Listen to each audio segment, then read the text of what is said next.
So, my dear students, let's start.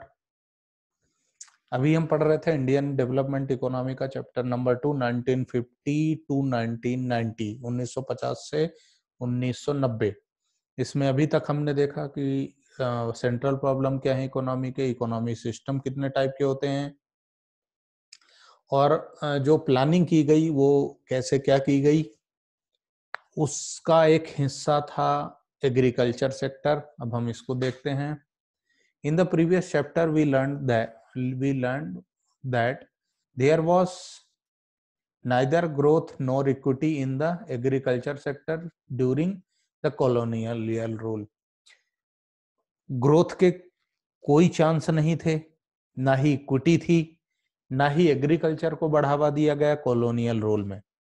अब हम जब आजाद हुए तो हमने 5 ईयर प्लान्स बनाना शुरू किया और उसमें हमने इसको डेवलप करने की कोशिश शुरू कर दी।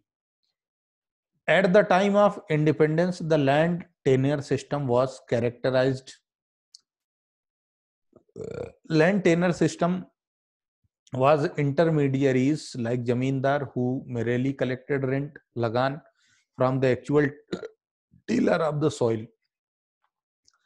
Low productivity था और एग्रीकल्चर सेक्टर लार्जेस्ट था, अप्रोक्सीमेटली 70 से 75%।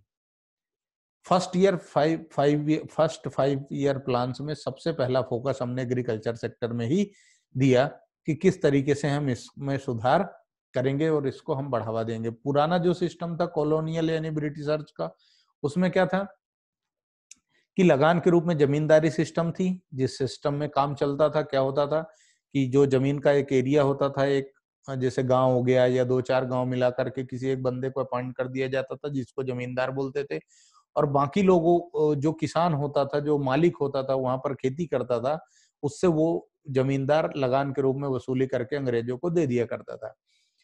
कभी भी ऐसा नहीं कोशिश किया गया कि कुछ इसमें एडवांसमेंट किया जाए, कुछ टेक्निकल अपग्रेडेशन किया जाए या प्रोडक्शन बढ़ाने के लिए कुछ किया जाए, कुछ कदम उठाए जाए, ऐसा कभी भी ब्रिटिश रूल ने नहीं किया। तो हमारी जो प्रोडक्टिविटी थी वो लो थी। अब हम आगे बढ़ते हैं तो हमें क्या करना पड़ता था, यूनाइटेड स्टेट्स ऑफ अमेरिका से गुड्स, फूड इंपोर्ट भी करने पड़ते थे। फीचर्स और प्रॉब्लम्स ऑफ एग्रीकल्चर, एग्रीकल्चर में क्या फीचर्स थे या फिर वहां पर क्या समस्याएं थी, इसके बारे में हम पढ़ते हैं। तो पहला है लो प्रोडक्टिविटी, सीधी सी बात है। लैक ऑफ नॉलेज था, इरिस्पॉन्सिबल थे, स्टेगनेंट थे, बैकवर्ड थे, अनडेवलप्ड थे, इसलिए हमारी जो प्रोडक्टिविटी थी वो कम थी और उसको बढ़ावा देने के लिए कोई काम भी नहीं किया गया।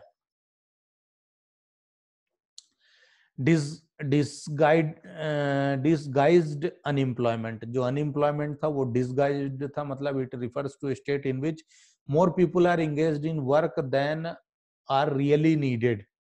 जितने ज्यादा लोगों की जरूरत थी उससे ज्यादा लोग इन्वॉल्व होते थे वर्किंग में।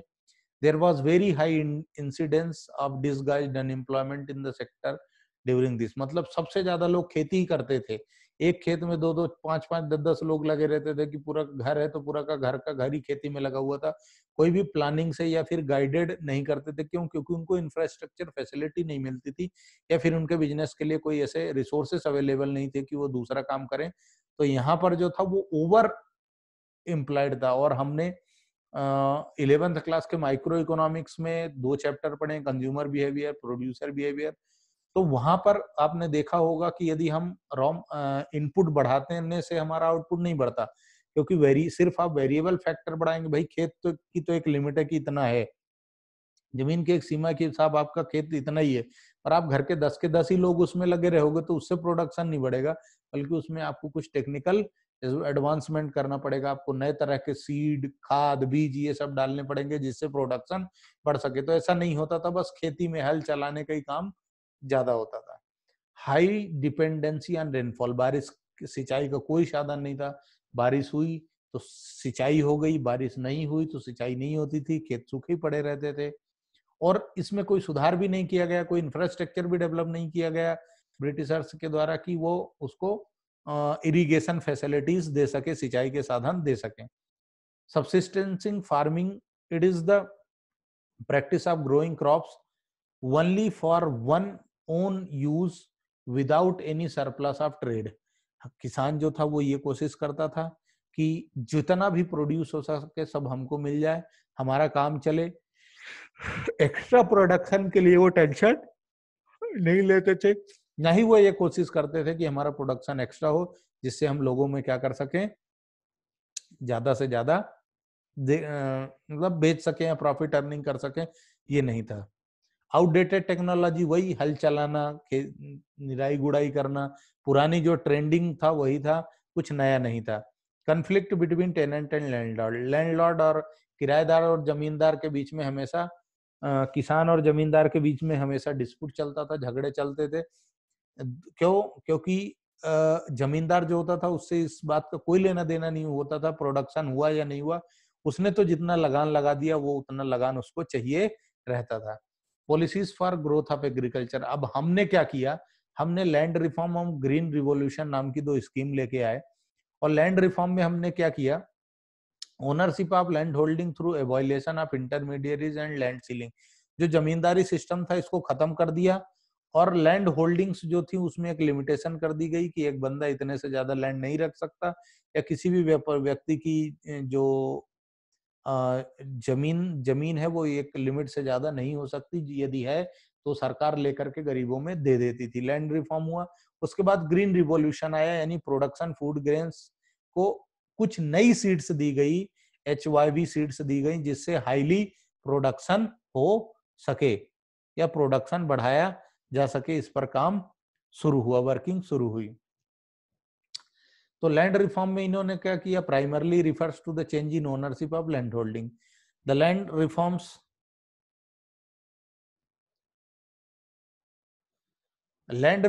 primarily refers to change in ownership of land reform measures have been introduced by various underdeveloped and developing countries for attaining a rational land distribution pattern, viable farming structure। इन्होंने एक land जो भी मैंने बताया उसका distribution किया।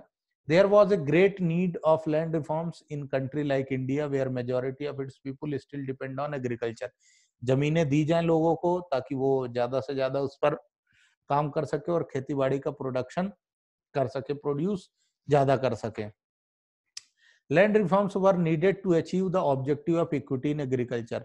Agriculture में equity को बढ़ावा दिया जा सके, इस बात पर जोर देने की कोशिश की गई, इसलिए लैंड को, जमीनों को, उन लोगों को भी जमीनें दी गई जो जमीन के मालिक नहीं थे, यानी बड़े लोगों से जमीन ले ली गई और जो जमींदारी सिस्टम था उसको खत्म कर दिया गया, लैंड सील कर दिए गए, गवर्नमेंट ने अपने कब्जे में लेके गरीबों को दे दिया ताकि वो लोग भी खेती बाड़ी करें, क्योंकि सबसे ज्यादा जो एम्प्लॉयमेंट का साधन था वो खेती बाड़ी ही हुआ करता था। एबॉलिशन ऑफ इंटरमीडियरीज को खत्म करना कैसे किया? Idea behind this system was that ownership of land would give incentive to the actual tillers to make improvements provided sufficient capital was made available to them। उनको इतनी जमीनें दी जाएं कि ताकि उसके पास खेती बाड़ी चले, उसका काम चले, वो इतना प्रोडक्शन कर सके कि उनका जीवन यापन होता रहे। The evaluation of intermediaries brought 200 lakh tenants into direct contact with the government. 200 lakh किसानों को जमीनें दे दी गई ताकि वो सीधे सीधे गवर्नमेंट के उसमें आ जाएं और ज्यादा से ज्यादा लोगों के पास खेती के साधन मिले। The ownership rights granted to tenants gave them the incentive to increase output and contribute the growth agriculture. Ownership right दे दिए गए ताकि जो किराएदार था वो ज्यादा से ज्यादा काम करके प्रोडक्शन कर सके और अपना जीवन यापन कर सके।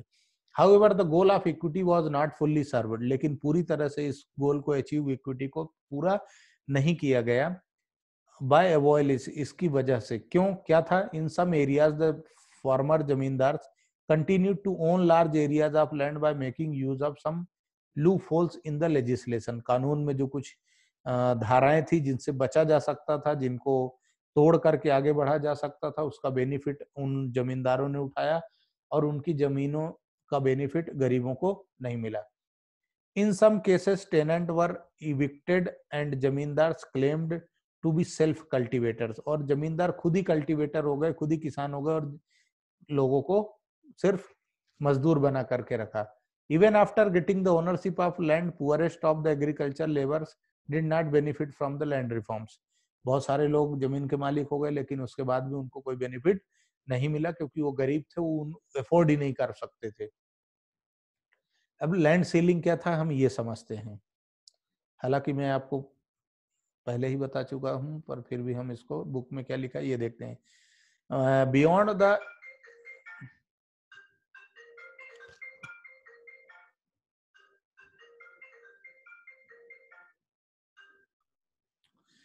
तो land ceiling reforms fixing the specified limit of land which could be owned by an individual.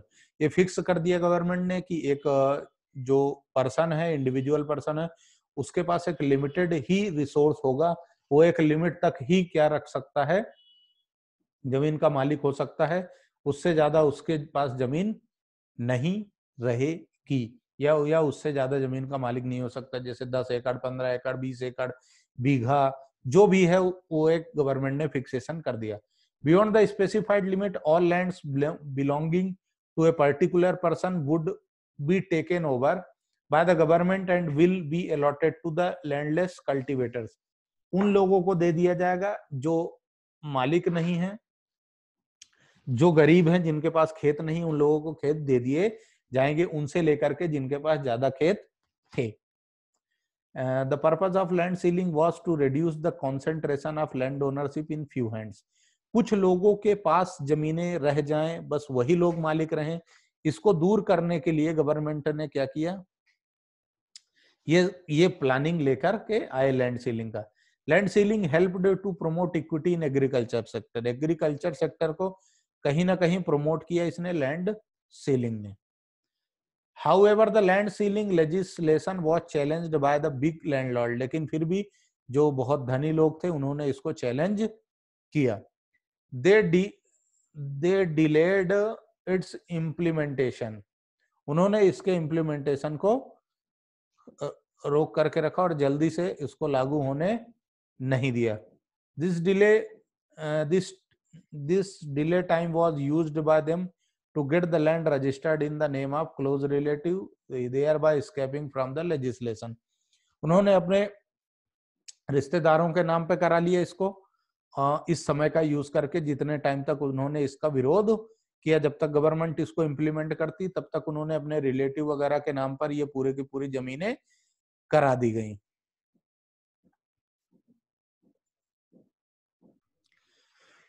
तो इस लैंड सीलिंग सिस्टम का जो कंक्लूजन है वो क्या है my dear student? Land reforms were successful in Kerala and West Bengal because government of these states were committed to the policy of land reforms. Unfortunately other states did not have the same level of commitment and vast inequality in land holding continued. सिर्फ वेस्ट बंगाल और केरला में ही ये system follow हो पाया क्योंकि यहाँ की government सख्त थी, इस कानून के साथ थी और उन्होंने ये काम करा लिया। लेकिन बाकी स्टेट्स में ऐसा नहीं हो पाया क्योंकि वो सख्ती से इस कानून को इम्प्लीमेंट नहीं कर पाए थे। New agricultural strategy green revolution in India. नया सिस्टम क्या गया? New agricultural strategy was adopted in India during the third plan, that is 1960। Third plan जब आया तो वहां से एक नई ट्रेडिशन चला। Traditional agriculture practices followed in India were gradually being replaced by modern technology, और टेक्निक्स का इस्तेमाल होना शुरू हो गया। नई fertiliser, credit system, marketing facility दी गई, इनपुट सिस्टम दिया गया, जिसकी वजह से किसानों को कुछ इनकम होने लगी, और जब इनकम होने लगी तो फिर उन्होंने उसमें रिफॉर्म्स किया। अब कैसे होने लगा ये समझिए।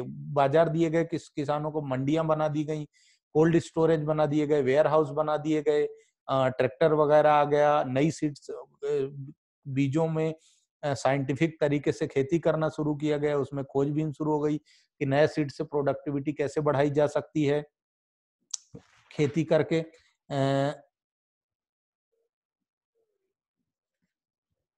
किस तरीके से नए नए उपज के संसाधन बढ़ाए जा सकते हैं, इस पर जोर देना शुरू किया गया।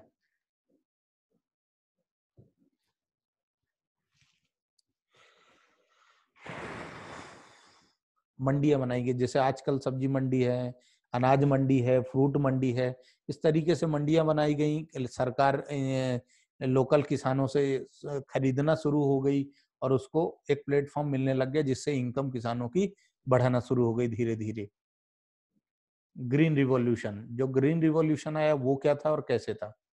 At the time of independence, about 70% of country's population was depend on agriculture.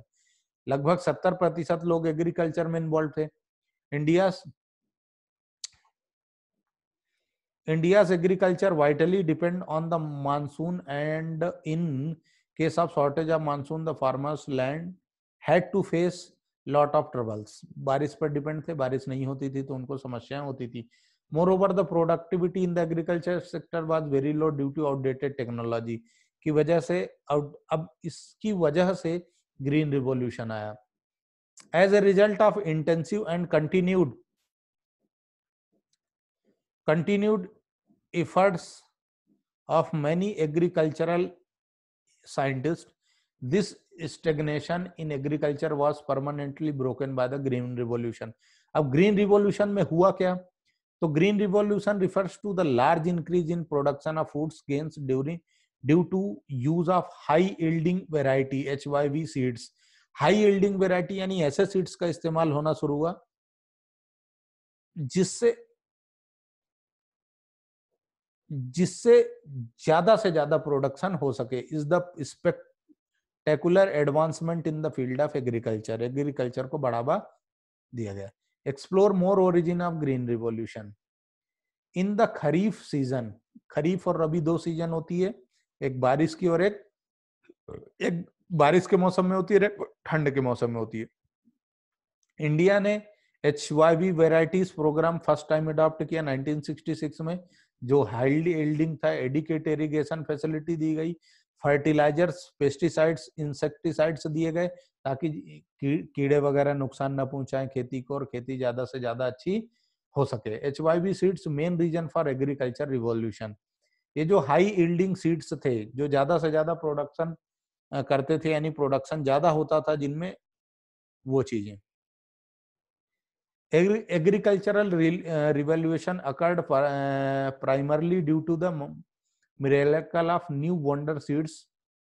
नई वंडर सीड की वजह से प्रोडक्टिविटी ज्यादा बढ़ गई। These seeds can be used in those places where there are adequate facilities for drainage and water supply. जहां पर water supply ज्यादा था वहां पर ये सीड्स यूज होते थे, जैसे पंजाब हो गया, पंजाब में केरल हो गया, और अपना जहां पर भी महाराष्ट्र हो गया, या फिर जिन जिन एरियो में, गुजरात हो गया, हरियाणा हो गया, जहां जहां पर इरिगेशन फैसिलिटीज ज्यादा अवेलेबल थी वहां पर ये अप्लाई हुए। As compare to other ordinary seeds, these seeds need heavy doses of chemical fertiliser. इनको 4 से 10 गुना ज्यादा फर्टिलाइजर चाहिए होता था जिससे प्रोडक्शन बढ़ सके। So to derive benefits, इससे Indian farmers need to have reliable irrigation facility and financial resources. पर सीड्स पेस्टिसाइड खरीदने के लिए पैसा होना चाहिए और इरिगेशन सिंचाई के साधन होना चाहिए, ये इसके नीड है। Indian economy experienced the success of green revolution in 2 phases। 2 phases में, एक तो 60 to 70s और 70s to 80s में ये लार्जर वेराइटी ऑफ प्रोडक्शन शुरू हुआ। फर्स्ट फेज, सेकंड फेज आप याद रखें, ऑब्जेक्टिव में आ सकता है। Important effects of green revolution. The spread of given green revolution technology enabled India to achieve self sufficiency in food grains. India was no longer to the mercy of America and or any other nation for the food requirements. अब इसकी वजह से इसका result क्या आया green revolution की वजह से, कि हमारा प्रोडक्शन हमारे देश में होने लग गया, हमारी जो अमेरिका पर डिपेंडेंसी थी वो खत्म हो गई।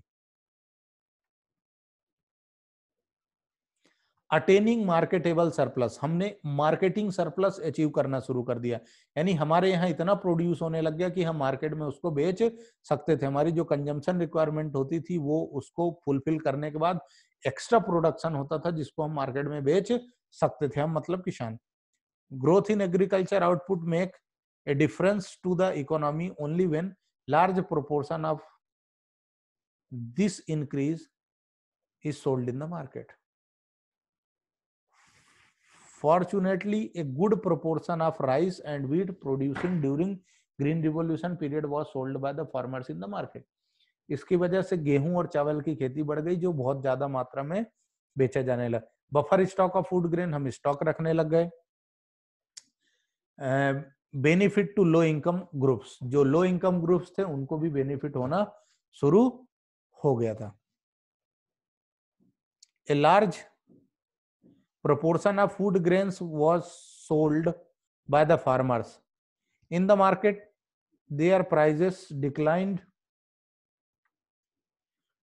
relatively to other items of consumption. The low income groups who spend a large percentage of their income on food benefited from this decline. जो गरीब लोग थे, जो महंगी चीजें नहीं खरीद सकते थे, वो इन चीजों से अपनी खाना पूर्ति करना शुरू कर दी.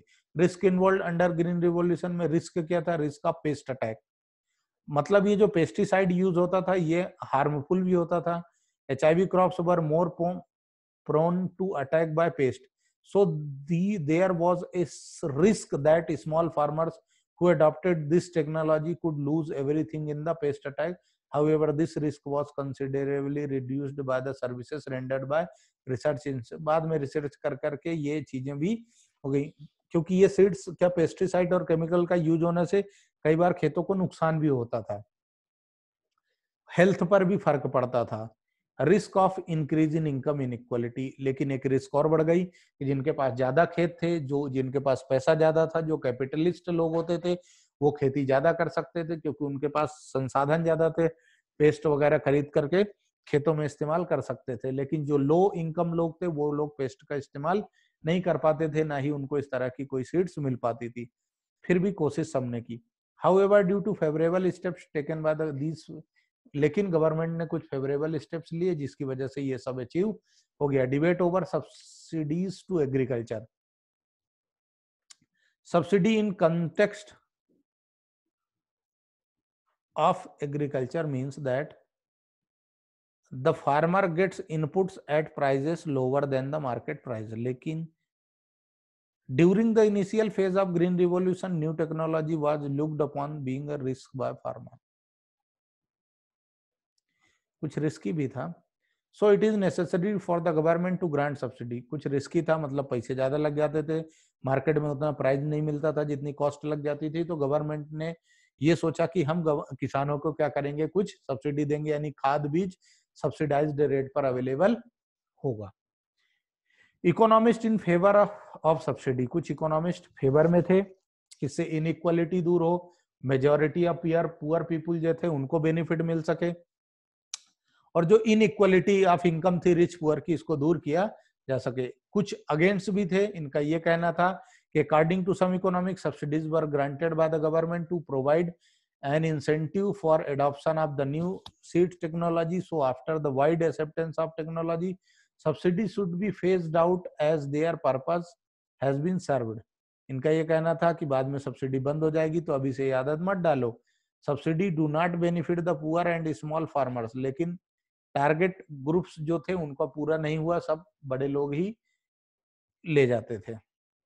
Critical appraisal of agricultural development 1950 to 1990. Indian economy inherited stagnant and backward agriculture sector from the British rule. हम गरीबी थे तो इनसे जो Indian government undertook various measures to improve the condition of agriculture. Land reform, green revolution 1950 से 40 तक इन्होंने self sufficient food land reforms बनाए, बॉयले जमींदारी सिस्टम किया, खत्म किया, लैंड सीडिंग की, सब्सिडी देना शुरू किया, ग्रोथ को बढ़ाने के लिए इरिगेशन फैसिलिटीज देना शुरू किया. सारी सुविधाएं देकर के गवर्नमेंट ने जो भी समस्याएं थी किसानों की काफी दूर करने की कोशिश की ताकि सेल्फ रिलायंस बढ़ सके. But industrial and service sectors were unable to absorb. चलिए अब हम यहाँ खत्म करते हैं इसको, और नेक्स्ट जो है हम वो अगले चैप्टर से शुरू अगले लेक्चर में पढ़ेंगे. Thank you very much.